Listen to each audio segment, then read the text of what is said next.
Good morning, everybody, and welcome to your April session.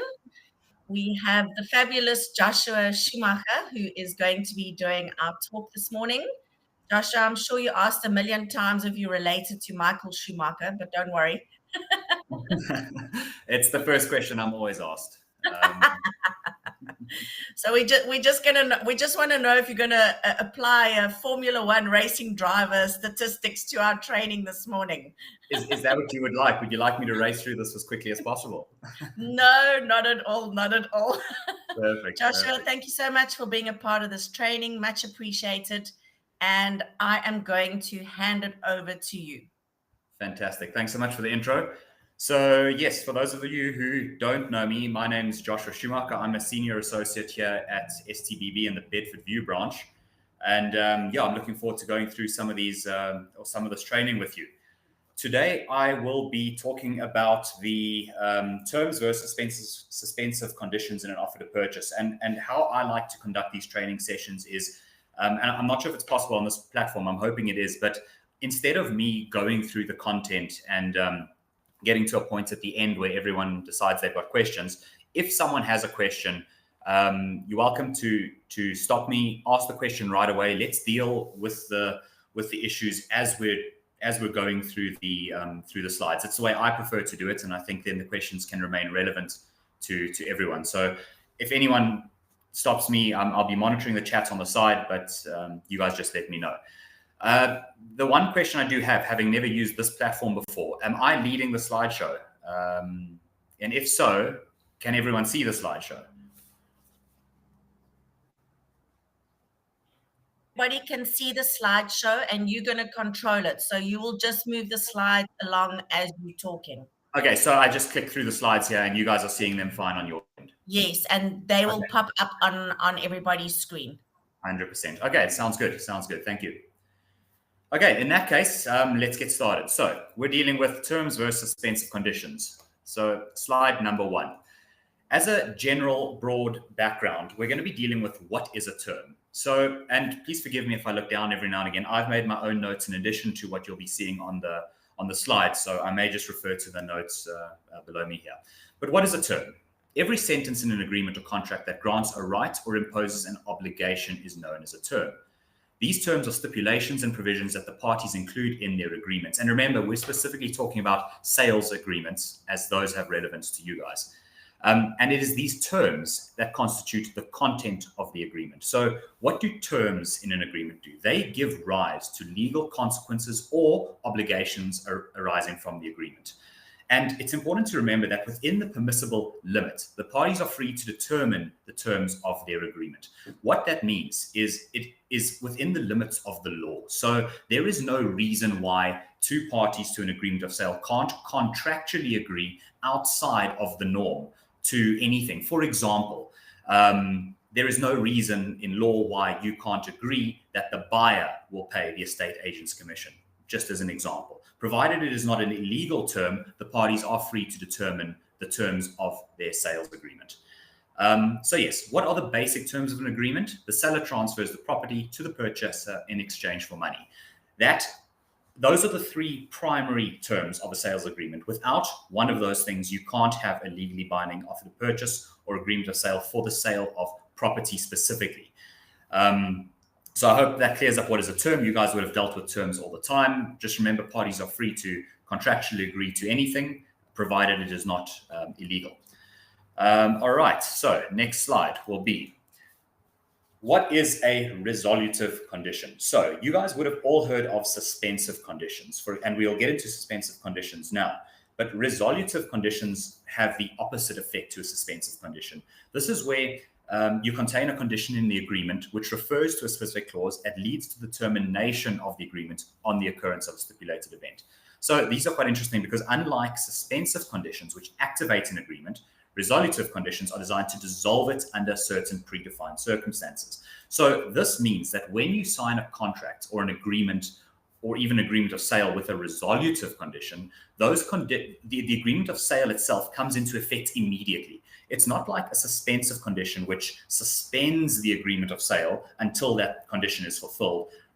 agreements that have resolutive conditions are immediately binding between the parties, and should certain things happen, or may not happen in the agreement, the contract could then actually terminate. And I've got an example of a clause, as a practical example, which I've written here. And my example is something along the lines of, in the event that Mr. Smith does not provide proof that he has resigned as director of XYZ company by a certain date, in this case, the 15th of March, the contract will be deemed to be cancelled and be of no force or effect. So these don't have much practical use in agreements of sale, but it could be that you want an agreement of sale to be immediately binding, but should something happen at a later stage. For example, if someone loses their job, or if someone already has bond finance and they lose it, then you want a resolutive condition to be in there to make sure that that agreement is not enforceable should that circumstance arise. But again, resolutive conditions you will not see very often, if ever, in your agreements of sale, but just so that you know that they exist and they can be made use of. And they're basically the opposite to suspensive conditions. Okay, then we get to the nuts and bolts, suspensive conditions. So these are things that you guys would have dealt with all the time. A suspensive condition is an agreement or contract which prevents an obligation from arising unless and until a specified future event, which is certain or uncertain, which occurs. A suspensive condition postpones the operation of an agreement until said condition is fulfilled. So what does this mean? You guys would have all dealt with agreements of sale that have a bond suspensive condition. That's the straightforward one.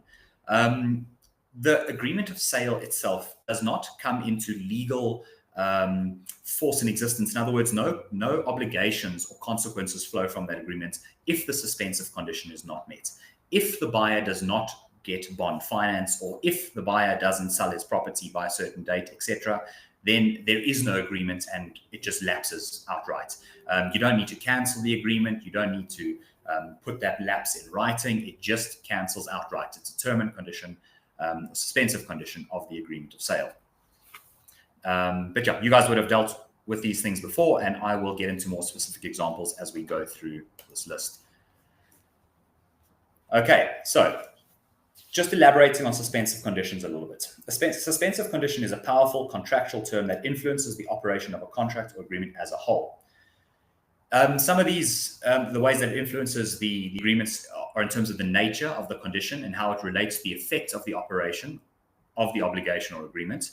Normally, the performance of a contractual obligation will not be enforceable until it is known whether the condition relates to the specified future event has been fulfilled or has failed. A suspensive condition is also known as a condition precedent. So I have a comment on suspensive conditions. If a suspensive condition is not written as a suspensive condition, you can't attach the suspensive nature to a condition that exists. For example, bond financing is always drafted to be a suspensive condition, but deposit payments are often not. In other words, if you have an agreement of sale that has a deposit due within 3 days, and the buyer does not pay that deposit within 3 days, that is not a suspensive condition, and the agreement does not automatically lapse because that deposit wasn't paid. It is possible to say that the agreement is suspensive on payment of the deposit, but you'll often not find that in practice, because you'll probably find that it leads to a lot more lapses of agreements than you'd like. So bond financing is generally drafted that way, but not deposits. But that's not to say that they can't be. Practically, what would happen is if a buyer did miss their deposit due by date, say it was 3 days, the seller would need to, or the attorney would then need to place them on terms to say that that they're in breach of their obligations and that they need to remedy it. But yeah, it's one of those nuances to suspensive conditions, which some people get wrong, but you guys would have dealt with it before. So I've got a few examples here which we've already covered. Below examples may make the effectiveness of an agreement and the enforceability of the obligations arising from it dependent on a future event, so that its full legal effects do not occur until the said condition is fulfilled. For example, deposit to be paid. As I mentioned, be careful. Deposits are not automatically suspensive, but they may be. Financing that has to be procured is the big one, or the sale of another property. Failure to fulfill any of the suspensive conditions renders the agreement void. For this reason, the inclusion of automatic extensions are advisable. Alternatively, an addendum to the agreement must be executed prior to the deadline. So addendums are another thing I wanted to touch on when it comes to suspensive conditions. If if you are not on the ball and you don't realize that your bond is due by a certain date and that date comes and goes, the buyer would be legally entitled to just walk away and say, sorry, it has lapsed. There's nothing further to be done. And that's why you really need to watch these dates, because a buyer may drag their feet with the intention of pulling out of an agreement by using the suspensive condition. So that's just something to be careful of. If you've got an automatic extension in the agreement of sale, that's great. Just double check how that's worded. Some of them come into place automatically. Some of them need written agreement. Some of them need addendums. You must just check the way your agreements of sale are drafted. But whatever the case may be, you must always make sure that that is agreed to before the lapse, because you can't force a buyer to agree after the fact, to be bound by an agreement which has actually lapsed. So just be on the lookout when it comes to those dates, because they can be quite tricky. Okay, does everyone understand suspensive conditions? I'm sure. Okay, let's move on.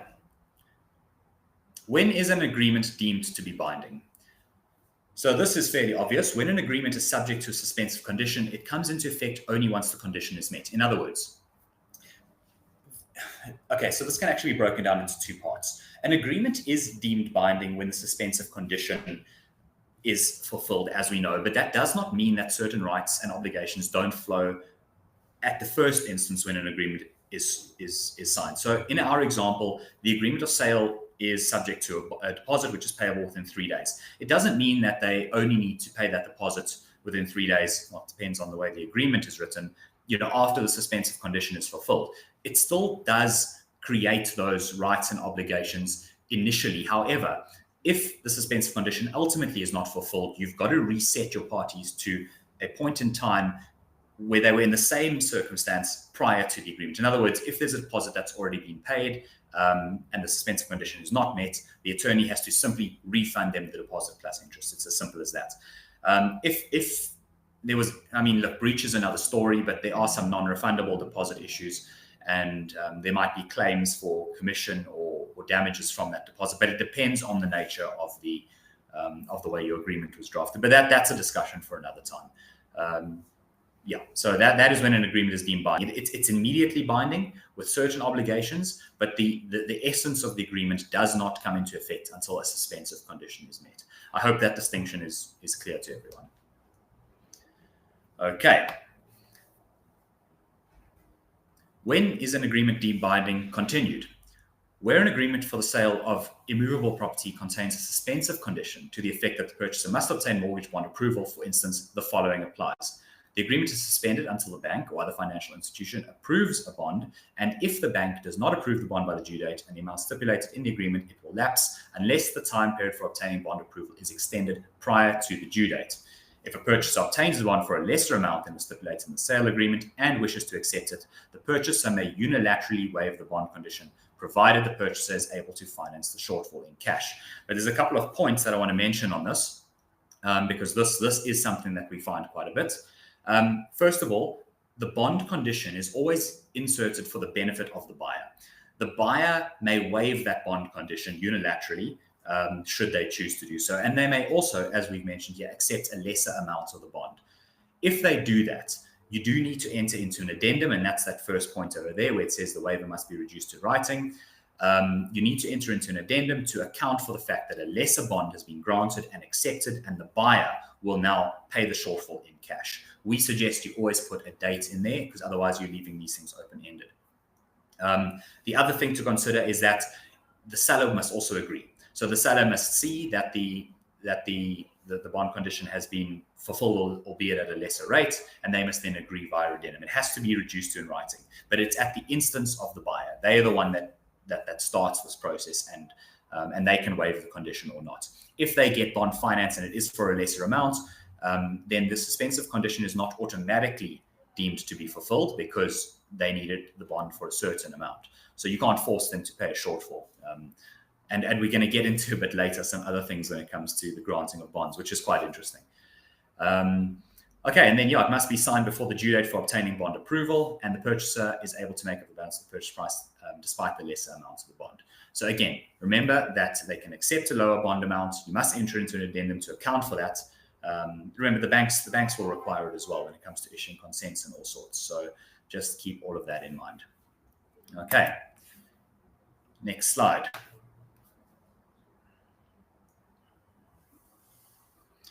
All right, this is quite interesting. What constitutes bond approval? We get a lot of agreements of sale, and yours might be the same, I'm not sure offhand, which basically say that the bond will deem to be granted once the pre-approval comes in.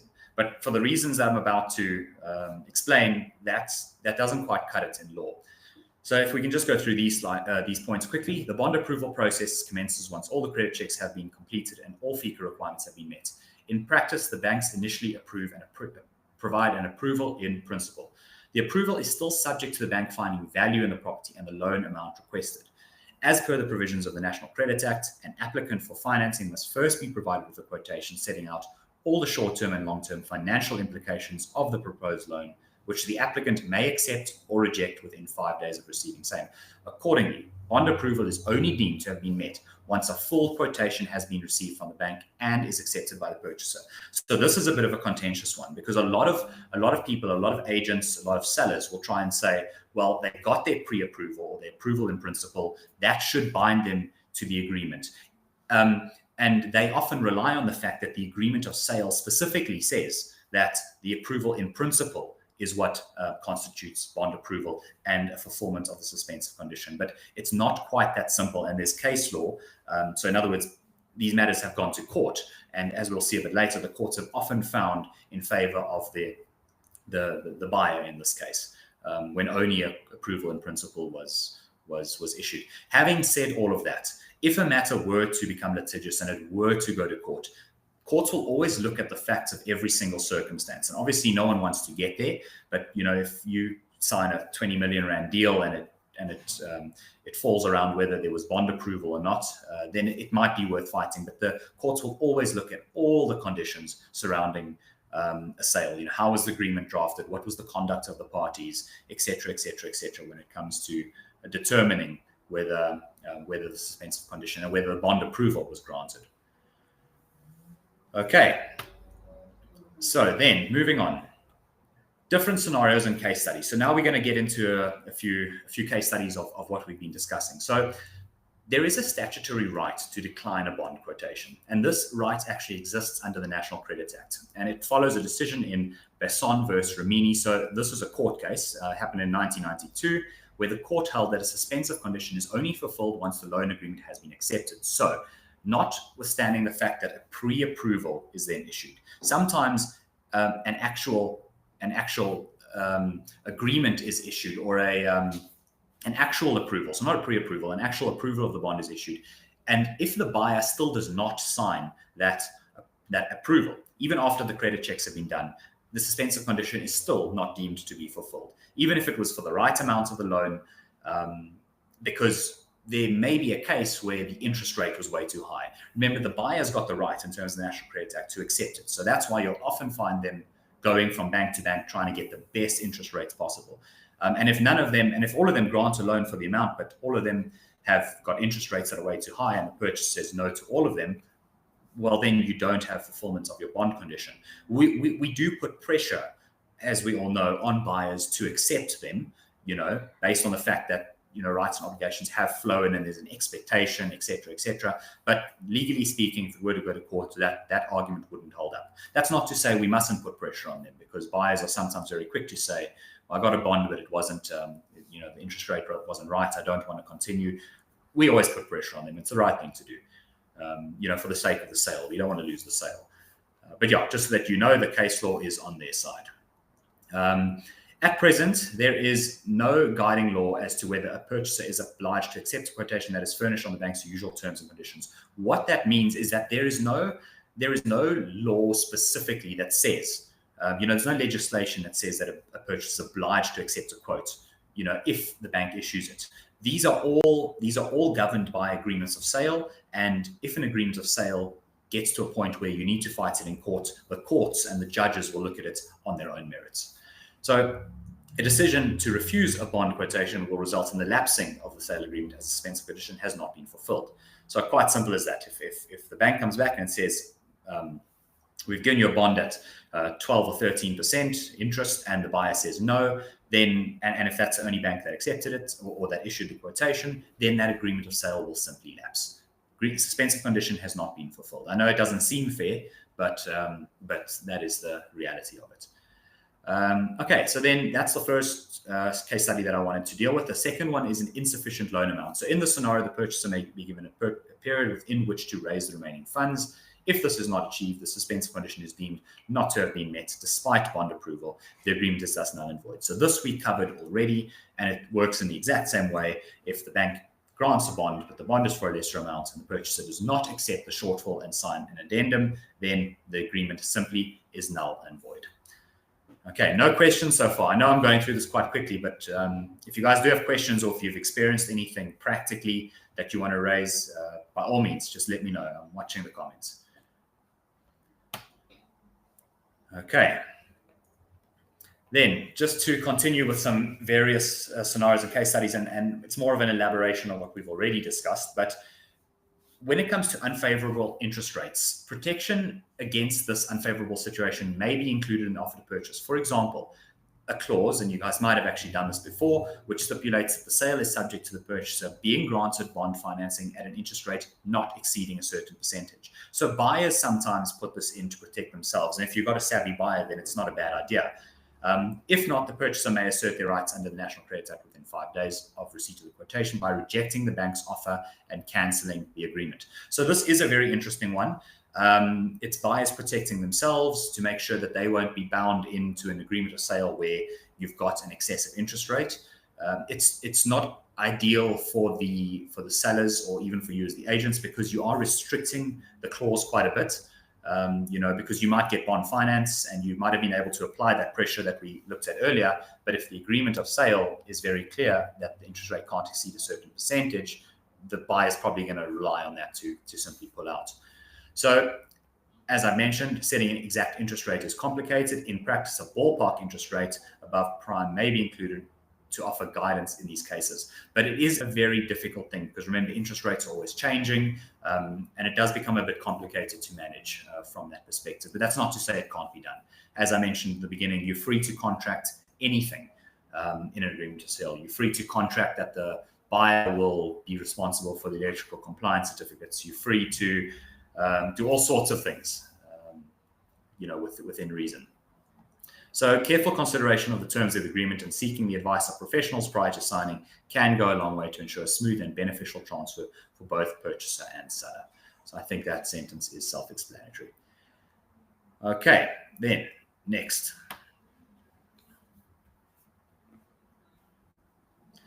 Okay, so there was a case, Naidu and another versus Sanders and another. I'm not sure when this case was. It was fairly recently. I remember reading about it, but if I can just go through it, it says that part of the dispute in this judgment related to a suspensive condition in a sale agreement requiring the procurement of approved building plans on the land sold. This was a very interesting case, actually, I remember. The wording was silent as to whether the seller or purchaser were responsible for attending to this condition, and obtaining approval of the plans then proved to be elusive. The seller argued that the agreement had lapsed due to the non-fulfillment of the condition. The court, however, referred to the laws relating to obtaining building plans and held that as this power lies only with the owner or his or her appointed agent, the obligation lay with the seller to obtain the plans unless expressly stipulated otherwise. So, plans. When it comes to plans, at least in the Joburg and Pretoria deeds offices, and every deeds office will have their own slight variation of these rules, but we are not required to get plans for transfer. We don't lodge the plans in the deeds office, and the deeds office doesn't care whether the plans are up to date or not. It's not something that they check. There are some municipalities, some of you guys might even be working in them, where they'll issue what's known as a SPLUMA certificate, and part of the municipality issuing that certificate is to make sure that the plans are up to date, but that is not a requirement here in Joburg. And there's no reason in law or otherwise why you can't transfer a property that does not have up-to-date or approved plans. So if you suspect that might be an issue, write it into the agreement. And as this court case mentions, make sure that you mention who is responsible for obtaining those plans. It can be anyone. Normally it is the seller. Normally the seller will warrant whether approved plans exist or not, but just keep that in mind. because some banks will also insist on building plans and all sorts of things. There's such a vast array of reasons why plans may or may not be necessary, to be provided, and it's just a good practice to make sure that you know who is ultimately responsible for those. Remember, getting plans is expensive, it's time consuming, and it's coming. I mean, we are going to come to a point in time here in Joburg where those Bloomer certificates do become a necessity, and it's going to be chaos, I have no doubt, because then sellers will be obliged by law, by the bylaws at least, to obtain plans before the municipality issues their Bloomer certificate, which they'll do with their rates clearance certificate. So yeah, it's coming, but they've also been saying that for many years now. So I'm not too worried that it's around the corner, but just keep it in mind. Okay. Then, important. The parties to an agreement must provide sufficient time for the particular party to deliver on the suspensive conditions. Failure to do so may result in the agreement lapsing or delays in adhering to the registration timeframe set out in the agreement. So there's a couple of things I want to discuss about the timing of these agreements of sale. Firstly, you need to know your client. You need to understand how long a client needs in order to, for example, pay a deposit if that's a suspensive condition, or how long they need to obtain bond financing. Remember, getting bond financing for an individual that's employed is a fairly straightforward procedure. But if you are self-employed, or if you are trying to get bond finance for a company, that procedure can be a lot longer. Sometimes a month or two, sometimes more, depending. So just keep that in mind, and don't put in a suspensive condition that has an unrealistic timeline, because you might find that that time comes and goes, and all of a sudden you've got an agreement that has lapsed and the buyer doesn't want to enter into an addendum to extend that time. What happens if the agreement does lapse and no one was on top of it? The agreement lapses, but everyone's intention is still to proceed with the offer to purchase. That's not a problem. You can sign a brand new offer to purchase with new dates and timelines and terms and conditions, but an easy option, a much shorter option, would just be to get your conveyancer to draft what we call a reinstatement agreement, which will reinstate the previous agreement on the terms and conditions contained in that agreement, but with slightly varied timelines. So it's not the end of the world if an agreement does lapse, provided all the parties are still in agreement that they want to continue. You do find that buyers unfortunately use these as reasons to go out, to exit an agreement, depending on the good faith of the client. So yeah, that was definitely something that I wanted to mention.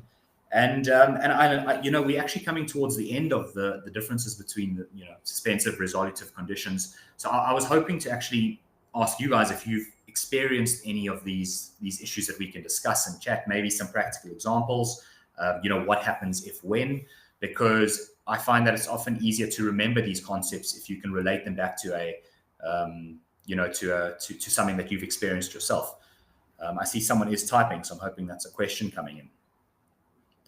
Is there no way for anyone to talk? Doesn't have to be typed questions. Joshua, no, they've got to type in. Unfortunately, this is just a typing platform. The only people that can talk are us as presenters. Okay, no, that's not a problem at all. Look, they're mostly self-explanatory concepts. It just takes a little bit of prudence. You've got to understand the consequences of these things, and hope that the parties are all acting in good faith, and that they all want the same thing ultimately. That's why I enjoy the conveyancing so much, because buyers and sellers and agents and conveyancers all ultimately want the exact same thing, which is the registration of the property to take place. And using that knowledge, if you manage it correctly, you can find a middle ground amongst what everyone wants, and hopefully come to some kind of agreement or resolution of any kind of dispute that arises. Speaking of disputes, the last thing I do want to mention on this is if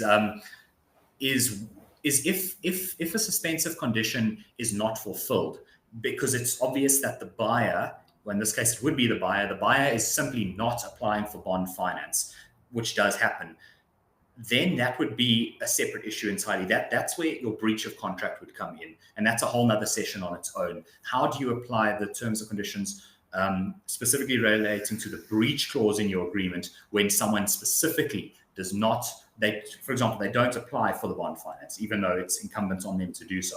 So yeah, you would need to issue them with a terms letter. You would need to, you'd need to place them on terms, give them a certain amount of time to remedy that breach, failing which you could take further legal action. Remember, just remember the difference between deposits and suspensive conditions. And if I may, in terms of the timelines that we've been speaking about now, only generally speaking, bond finance or the subject to sale of a property are suspensive conditions. Things like issuing of the guarantees are not. Guarantees are always issued after the bond financing is granted, and we often get agreements of sale from agents where bond finance is due in 30 days from date of signing, and guarantees are due 45 days after date of signing. Now, if anyone has experienced the transfer process before, you'll know that it's virtually impossible for bond finance to be granted. Say it's granted on day 30, and then 15 days later for the guarantees to be issued. It is possible, but unlikely, because the bank needs to draft and do all the credit checks. The attorneys need to draft their bond and transfer documents. They need to get signed, submitted, uploaded to the bank. They run a credit check again, and then guarantees are issued.